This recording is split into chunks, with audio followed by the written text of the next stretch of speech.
Welcome students, নিয়ে চলে এসেছি তোমাদের জন্য নতুন একটি ক্লাস।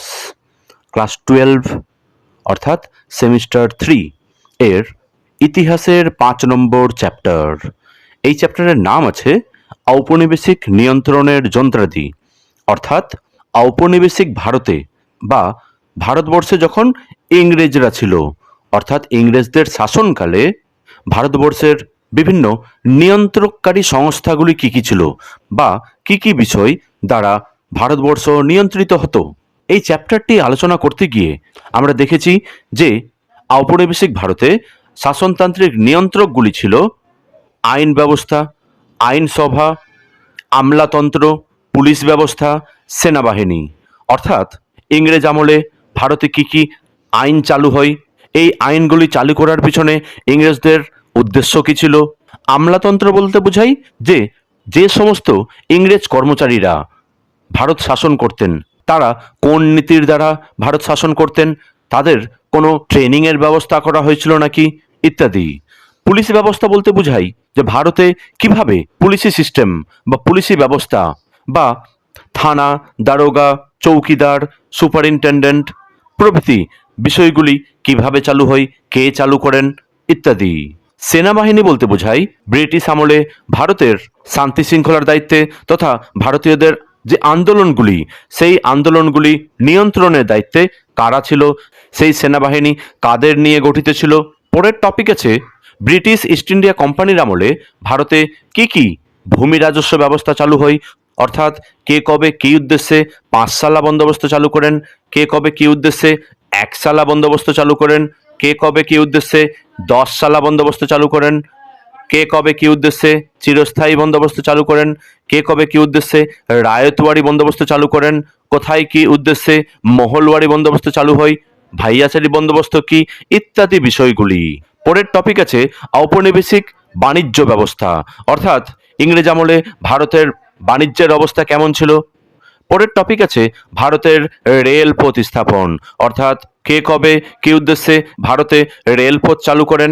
লাস্ট টপিক আছে ভারতের বিভিন্ন শিল্পগুলি তথা ইংরেজ আমলে কি কি শিল্প গড়ে উঠেছিল, ইত্যাদি বিষয়গুলি তোমাদের এই 5 নম্বর চ্যাপ্টারে আলোচনা করা হয়েছে। আজ আমরা জেনে নেব এই 5 নম্বর চ্যাপ্টার থেকে কি কি ইম্পর্টেন্ট প্রশ্ন রয়েছে, কি প্রশ্নগুলো আমাদের একটু মনে রাখা দরকার। অতএব শুরু করা যাক। 1 নম্বর প্রশ্ন আছে, ব্রিটিশ ভারতে প্রেসিডেন্সির সংখ্যা কয়টি ছিল? উত্তর হচ্ছে 3টি, অর্থাৎ ব্রিটিশ আমলে ভারতে 3টি প্রেসিডেন্সি ছিল, বাংলা প্রেসিডেন্সি, বোম্বাই প্রেসিডেন্সি এবং মাদ্রাজ প্রেসিডেন্সি। এই 3টি প্রেসিডেন্সির মাধ্যমে ব্রিটিশ ইস্ট ইন্ডিয়া কোম্পানি ভারতে শাসন পরিচালনা করত। 2 নম্বর প্রশ্ন, ফোর্ট উইলিয়াম দুর্গ প্রেসিডেন্সি নামে পরিচিত ছিল কোন প্রেসিডেন্সি? উত্তর হচ্ছে বাংলা প্রেসিডেন্সি, অর্থাৎ বাংলা প্রেসিডেন্সির আরেকটি নাম ছিল ফোর্ট উইলিয়াম দুর্গ প্রেসিডেন্সি। পরের প্রশ্ন, রেগুলেটিং অ্যাক্ট কবে পাস হয়? উত্তর হচ্ছে 1773 খ্রিস্টাব্দে। পরের প্রশ্ন, বাংলার প্রথম গভর্নর জেনারেল কে ছিলেন? উত্তর হচ্ছে ওয়ারেন হেস্টিংস, অর্থাৎ ওয়ারেন হেস্টিংস ছিলেন বাংলার প্রথম গভর্নর জেনারেল। পরের প্রশ্ন, কলকাতায় সুপ্রিম কোর্ট কবে স্থাপিত হয়? উত্তর হচ্ছে 1774 খ্রিস্টাব্দে। পরের প্রশ্ন, এলিজা ইম্পে কে ছিলেন? উত্তর হচ্ছে সুপ্রিম কোর্টের প্রথম প্রধান বিচারপতি ছিলেন স্যার এলিজা ইম্পে, অর্থাৎ 1774 খ্রিস্টাব্দে কলকাতায় যে সুপ্রিম কোর্ট গড়ে ওঠে সেই সুপ্রিম কোর্টেরই প্রথম প্রধান বিচারপতি ছিলেন স্যার এলিজা ইম্পে এবং তিনি প্রথম ভারতীয় রাজা নন্দকুমারের ফাঁসির আদেশ দেন। Next question, East India Company Act 1784 বা পিটের ভারত শাসন আইন কবে পাস হয়? উত্তর হচ্ছে 1784 খ্রিস্টাব্দে উইলিয়াম পিটের উদ্যোগে। এখানে দুটি আইনের কথা আমরা পেলাম, একটি ছিল রেগুলেটিং অ্যাক্ট, সেটি 1773 খ্রিস্টাব্দে, এবং পিটের ভারত শাসন আইন সেটি হচ্ছে 1784 খ্রিস্টাব্দে পাস হয়। পরের প্রশ্ন, বোর্ড অফ কন্ট্রোল যে আইন অনুযায়ী গঠিত হয় তার নাম কি? উত্তর হচ্ছে 1784 খ্রিস্টাব্দের পিটের ভারত শাসন আইন দ্বারা। পরের প্রশ্ন, প্রথম সনদ আইন কবে পাস হয়? উত্তর হচ্ছে 1793 খ্রিস্টাব্দে প্রথম সনদ আইন পাস হয়। পরের প্রশ্ন, ভারতে কোম্পানির একচেটিয়া বাণিজ্যের অধিকার কবে লোপ পায়? অর্থাৎ ভারতে ইংরেজ ইস্ট ইন্ডিয়া কোম্পানি যে একচেটিয়া ব্যবসা বাণিজ্য করছিল সেটি বন্ধ হয় কবে, কোন আইন দ্বারা? উত্তর হচ্ছে 1813 খ্রিস্টাব্দের চার্টার আইন দ্বারা। নেক্সট কোশ্চিন, বাংলার শেষ গভর্নর জেনারেল কে ছিলেন? উত্তর হচ্ছে লর্ড উইলিয়াম বেন্টিং। অর্থাৎ আমরা বুঝতে পারলাম যে বাংলার প্রথম গভর্নর জেনারেল ছিলেন ওয়ারেন হেস্টিংস এবং শেষ গভর্নর জেনারেল ছিলেন Lord William Bentinck. Next question, ভারতের, এতক্ষণ আমরা জানলাম বাংলার কথা, এবার আসছে ভারতের। ভারতের প্রথম গভর্নর জেনারেল কে ছিলেন? উত্তর হচ্ছে লর্ড উইলিয়াম বেন্টিং। অর্থাৎ 1833 খ্রিস্টাব্দের যে সনদ আইন বা চার্টার আইন পাস হয় তার মাধ্যমে দেখা যায় বাংলার যে গভর্নর জেনারেল তিনিই হয়ে যান ভারতের গভর্নর জেনারেল। অর্থাৎ বাংলার যে শেষ গভর্নর জেনারেল ছিলেন লর্ড উইলিয়াম বেন্টিং তিনিই হয়ে যান পরে করে গোটা দেশের ভারতের গভর্নর জেনারেল। পরে প্রশ্ন, শেষ চার্টার আইন বা সনদ আইন কবে পাস হয়? উত্তর হচ্ছে 1853 খ্রিস্টাব্দে। নেক্সট কোশ্চিন, 1858 খ্রিস্টাব্দের ভারত শাসন আইন অনুযায়ী ভারতের প্রথম ভাইসরয় কে ছিলেন? উত্তর হচ্ছে লর্ড ক্যানিং। অর্থাৎ 1857 খ্রিস্টাব্দের বিদ্রোহ, যে সিপাহী বিদ্রোহ বা মহাবিদ্রোহ ঘটেছিল, সেই মহাবিদ্রোহের মাধ্যমে ভারতে ইংরেজ ইস্ট ইন্ডিয়া কোম্পানির শাসনের অবসান ঘটে এবং 1858 খ্রিস্টাব্দের ভারত শাসন আইন দ্বারা মহারানী ভিক্টোরিয়া নিজের হাতে শাসনভার তুলে নেন এবং ভারতে একজন ভাইসরয় নিযুক্ত করেন, যে ভাইসরয়ের নাম ছিল Lord Canning. Next question, Morley Minto সংস্কার আইন কবে প্রবর্তিত হয়? উত্তর হচ্ছে 1909 খ্রিস্টাব্দে। পরে প্রশ্ন, 1909 খ্রিস্টাব্দের মোরলে মিন্টো সংস্কার আইন অনুযায়ী ভাইসরয়ের কার্যনির্বাহী পরিষদে প্রথম ভারতীয় আইন সদস্য হিসেবে কে নিযুক্ত হন? উত্তর হচ্ছে সত্যেন্দ্র প্রসন্ন সিংহ।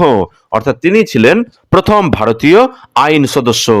নেক্সট কোশ্চিন, মন্টেগু চেমসফোর্ড সংস্কার আইনকে দাসত্বের পরিকল্পনা বলে কে অভিহিত করেছেন? উত্তর হচ্ছে অ্যানি বেসান্ত। নেক্সট কোশ্চিন, ভারতে প্রাদেশিক স্বায়ত্তশাসনের প্রবর্তন করা হয় কোন আইন দ্বারা? উত্তর হচ্ছে 1935 খ্রিস্টাব্দের ভারত শাসন আইন দ্বারা। অর্থাৎ এই যে 1935 খ্রিস্টাব্দের ভারত শাসন আইন, এই আইনটি খুবই গুরুত্বপূর্ণ একটি আইন। এই আইনেই ভারতে প্রাদেশিক স্বায়ত্তশাসনের কথা বলা হয়। পরে কোশ্চেন, কোন আইনের মাধ্যমে ভারতে একটি যুক্তরাষ্ট্র গঠনের সিদ্ধান্ত নেওয়া হয়? উত্তর হচ্ছে 1935 খ্রিস্টাব্দের গভর্নমেন্ট অফ ইন্ডিয়া অ্যাক্ট দ্বারা। অর্থাৎ 1935 খ্রিস্টাব্দের ভারত শাসন আইন দ্বারা ভারতে একটি যুক্তরাষ্ট্র গঠনের কথাও বলা হয়েছিল। নেক্সট কোশ্চেন, 1937 খ্রিস্টাব্দের নির্বাচনে 1585টি আসনের মধ্যে কংগ্রেস কয়টিতে জয়লাভ করে? অর্থাৎ 1937 খ্রিস্টাব্দে যে নির্বাচন হয়েছিল সেখানে কংগ্রেস কয়টি আসন পেয়েছিল? উত্তর হচ্ছে 716টি আসন। পরে প্রশ্ন, father of civil services in India কাকে বলা হয়? উত্তর হচ্ছে লর্ড কর্নওয়ালিসকে। তিনি ভারতে সিভিল সার্ভিস পরীক্ষাটি শুরু করিয়েছিলেন। নেক্সট কোশ্চেন, কর্নওয়ালিস কোড কবে প্রবর্তিত হয়? উত্তর হচ্ছে 1793 খ্রিস্টাব্দে। অর্থাৎ লর্ড কর্নওয়ালিস ভারতে শাসন করার বিষয়ে ইংরেজ যে কর্মচারী তাদের কিছু নিয়ম কানুনের জন্য একটি কোড লিখেছিলেন। সেই নিয়ম কানুন পড়ে নিয়ে তবেই ভারতে শাসন করতে হতো। এই কর্নওয়ালিস কোড এটি চালু করেন লর্ড কর্নওয়ালিস এবং চালু হয়েছিল কবে? 1793 খ্রিস্টাব্দে। পরে প্রশ্ন, কর্নওয়ালিস কোড কে সংকলন করেন অর্থাৎ একসঙ্গে জোটবদ্ধ করেছিলেন, এক জায়গায় একত্রিত করেছিলেন? উত্তর হচ্ছে জর্জ বার্লো। পরে প্রশ্ন, কলকাতায় ফোর্ট উইলিয়াম কলেজের প্রতিষ্ঠাতা কে ছিলেন? উত্তর হচ্ছে লর্ড ওয়েলেসলি। অর্থাৎ 1800 খ্রিস্টাব্দে লর্ড ওয়েলেসলি কলকাতায় ফোর্ট উইলিয়াম কলেজ প্রতিষ্ঠা করেন। নেক্সট কোশ্চিন, প্রাচ্যের অক্সফোর্ড কাকে বলা হয়? উত্তর হচ্ছে ফোর্ট উইলিয়াম কলেজকে। পরে প্রশ্ন, হেইলবেরি কলেজ যেটি 1806 খ্রিস্টাব্দে ইংল্যান্ডে প্রতিষ্ঠিত হয়েছিল, এর পূর্ব নাম কি ছিল? উত্তর হচ্ছে ইস্ট ইন্ডিয়া কলেজ। অর্থাৎ হেইলবেরি কলেজের আরেকটি নাম হচ্ছে ইস্ট ইন্ডিয়া কলেজ। পরে প্রশ্ন, প্রথম ভারতীয় আইসিএস এর নাম কি? উত্তর হচ্ছে সত্যেন্দ্রনাথ ঠাকুর। অর্থাৎ ভারতীয়দের মধ্যে প্রথম যিনি আইসিএস পরীক্ষায় পাস করেছিলেন তার নাম হচ্ছে সত্যেন্দ্রনাথ ঠাকুর। পরে প্রশ্ন, ভারতে প্রথম আইসিএস পরীক্ষা কবে কোথায় হয়েছিল? উত্তর হচ্ছে 1922 খ্রিস্টাব্দে এলাহাবাদে হয়েছিল। পরে প্রশ্ন, ভারতে ব্রিটিশ শাসনের ইস্পাত কাঠামো কাকে বলা হয়? উত্তর হচ্ছে ভারতীয় আমলাতন্ত্রকে। পরের প্রশ্ন, ভারতীয় শাসন ব্যবস্থায় নতুন পুলিশ ব্যবস্থা কে প্রবর্তন করেন? উত্তর হচ্ছে লর্ড কর্নওয়ালিস। অর্থাৎ লর্ড কর্নওয়ালিসই প্রথম এই পুলিশি ব্যবস্থা, দারোগা সিস্টেম বা থানা সিস্টেম এটি চালু করেছিলেন। পরের প্রশ্ন, আধুনিক পুলিশি ব্যবস্থার জনক কে ছিলেন? উত্তর হচ্ছে লর্ড কর্নওয়ালিস। অর্থাৎ লর্ড কর্নওয়ালিসকে বলা হচ্ছে আধুনিক পুলিশি ব্যবস্থার জনক। পরের প্রশ্ন, লাল পল্টন কাকে বলা হতো? উত্তর হচ্ছে বেঙ্গল ইউরোপীয় রেজিমেন্ট এর সেনাদের। Next question, board of revenue কে গঠন করেন? উত্তর হচ্ছে ওয়ারেন হেস্টিংস। তিনি বোর্ড অফ রেভিনিউ গঠন করেন। পরের প্রশ্ন, পাঁচসালা বন্দোবস্ত কে চালু করেন? উত্তর হচ্ছে ওয়ারেন হেস্টিংস। অর্থাৎ ওয়ারেন হেস্টিংস 1772 খ্রিস্টাব্দে পাঁচসালা বন্দোবস্ত চালু করেন। পরের প্রশ্ন, পাঁচসালা বন্দোবস্ত প্রথম কোথায় কার্যকর হয়? উত্তর হচ্ছে নদিয়াতে।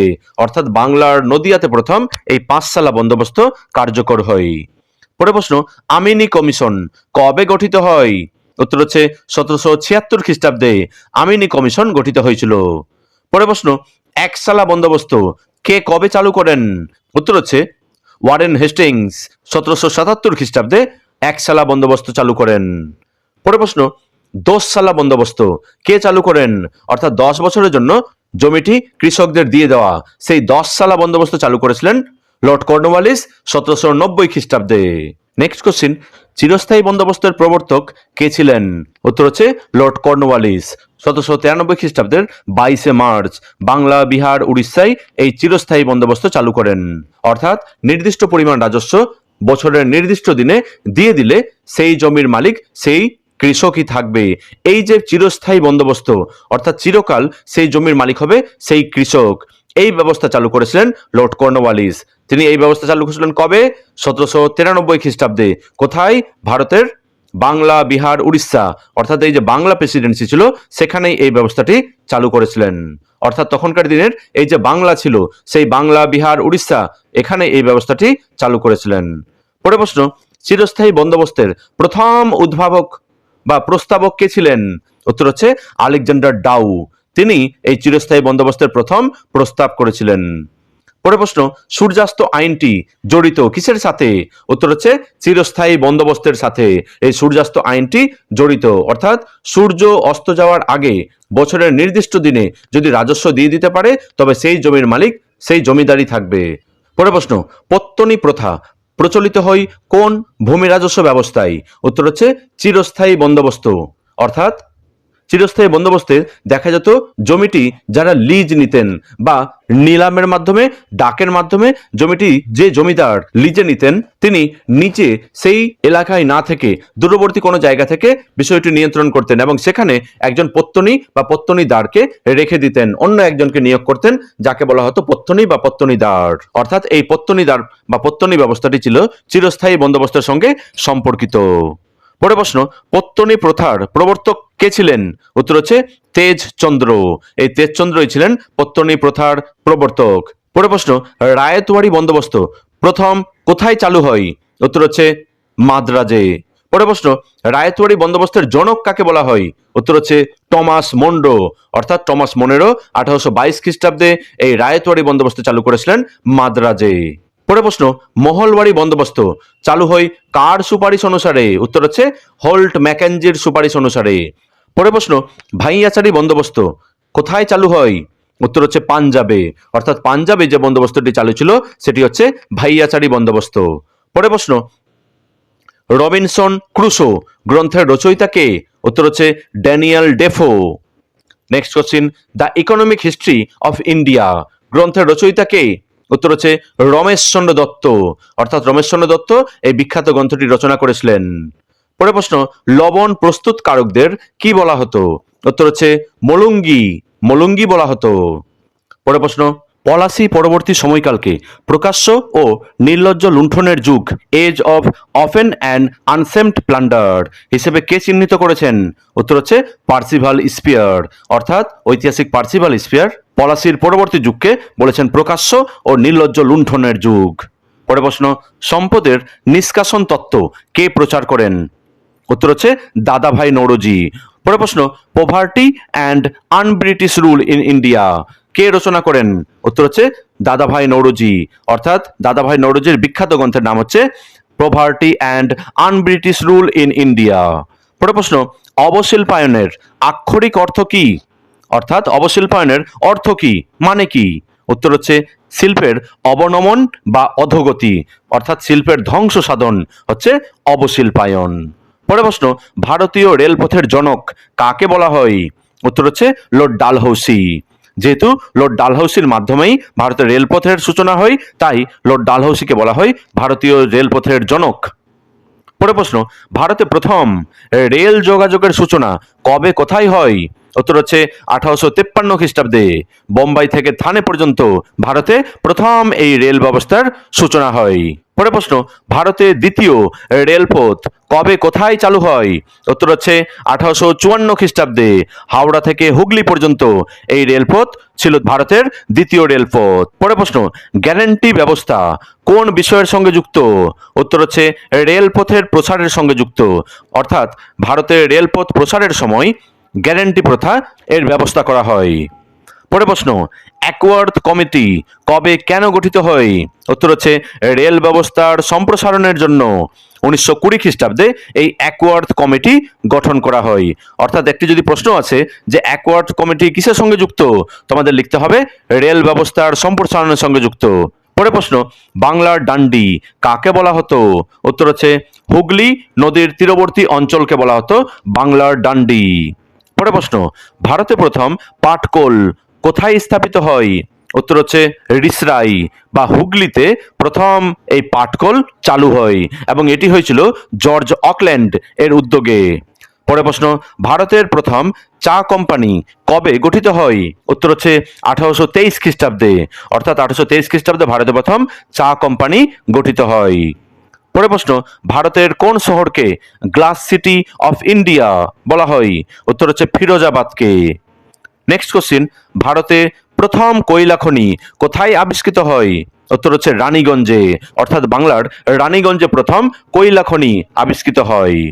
পরের প্রশ্ন, ভারতের প্রথম সিমেন্ট কারখানা কত খ্রিস্টাব্দে প্রতিষ্ঠিত হয়? উত্তর হচ্ছে 1904 খ্রিস্টাব্দে।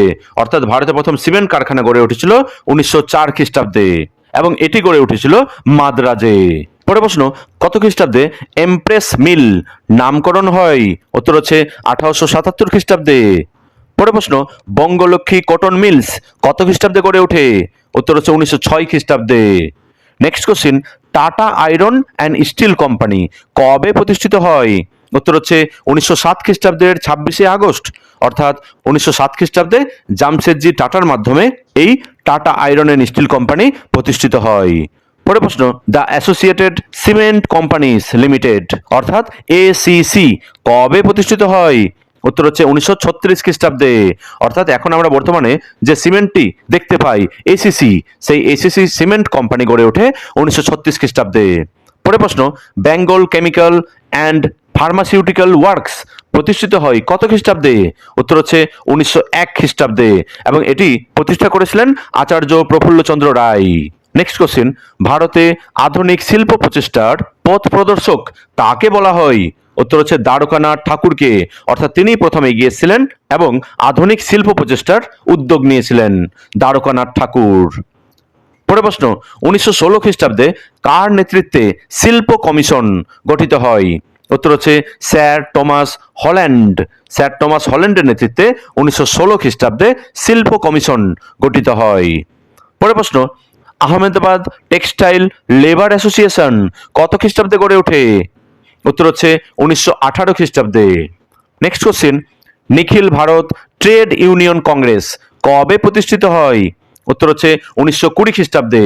অর্থাৎ AITUC বা all India trade union congress, এটিরই বাংলা হচ্ছে নিখিল ভারত ট্রেড ইউনিয়ন কংগ্রেস এবং এটি গড়ে উঠেছিল 1920 খ্রিস্টাব্দে। পরের প্রশ্ন, রেগুলেটিং অ্যাক্ট অনুসারে বাংলা প্রেসিডেন্সির গভর্নরকে কি পদে উন্নীত করা হয়? উত্তর হচ্ছে গভর্নর জেনারেল পদে। অর্থাৎ পূর্বে যিনি ছিলেন গভর্নর তিনি হয়ে গেলেন গভর্নর জেনারেল। এবং কোন আইন অনুসারে হলেন? 1773 খ্রিস্টাব্দের রেগুলেটিং অ্যাক্ট অনুসারে। পরের প্রশ্ন, পিটের ভারত শাসন আইন দ্বারা গঠিত বোর্ড অফ কন্ট্রোল এর সদস্য সংখ্যা কত ছিল? উত্তর হচ্ছে 6 জন। নেক্সট কোশ্চিন, কত খ্রিস্টাব্দের সনদ আইন দ্বারা ব্রিটিশ কোম্পানি ভারতে শিক্ষা খাতে 1 লক্ষ টাকা ব্যয় করার কথা ঘোষণা করে? অর্থাৎ বছরে 1 লক্ষ টাকা ব্যয় করা হবে। কোন আইন দ্বারা সেটি পাস হয়? সেটি হচ্ছে 1813 খ্রিস্টাব্দের সনদ আইন দ্বারা। পরের প্রশ্ন, চীনের উপর কোম্পানির যে একচেটিয়া অধিকার পুরোপুরি তুলে নেওয়া হয়েছিল কোন আইন দ্বারা? উত্তর হচ্ছে 1833 খ্রিস্টাব্দের সনদ আইন দ্বারা। পরের প্রশ্ন, কত খ্রিস্টাব্দের আইন দ্বারা ব্রিটিশ সরকার ভারতের শাসনভার নিজের হাতে তুলে নেন? উত্তর হচ্ছে 1858 খ্রিস্টাব্দের ভারত শাসন আইন দ্বারা। এর পিছনে কারণ ছিল সেই 1857 খ্রিস্টাব্দের মহাবিদ্রোহ, এবং মহাবিদ্রোহের পর ব্রিটিশ পার্লামেন্টে 1858 খ্রিস্টাব্দে ভারত শাসন আইন পাস হয় এবং তার মাধ্যমে ভারতের শাসনভার ইস্ট ইন্ডিয়া কোম্পানির জায়গায় তুলে নেন ব্রিটিশ সরকার তথা মহারানী ভিক্টোরিয়া।